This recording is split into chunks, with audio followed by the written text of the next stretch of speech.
గోదావరి నది ఒడ్డున గౌతమి నది పాయలో వాడపల్లి గ్రామంలో వెంకటేశ్వర స్వామి ఆలయం ఉంది. 7 శనివారాల వెంకన్న గోవింద గోవింద.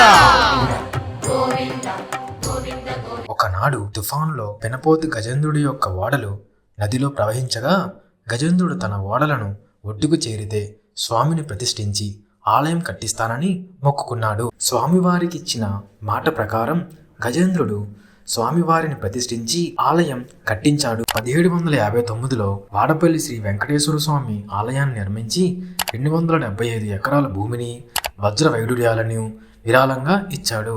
భక్తులు 11 ప్రదక్షిణలు చేస్తే వెంకటేశ్వరుడు సంతోషించి వారి కోరికలు తీరుస్తాడని నమ్ముతారు. వాడపల్లి వెంకటేశ్వర స్వామి ఆలయం తిరుపతి, ద్వారకా, తిరుమల తర్వాత అత్యంత ప్రజాదరణ పొందిన క్షేత్రం. ఈ ఆలయం రావులపాలెం నుండి 10 కిలోమీటర్ల దూరంలో ఉంది.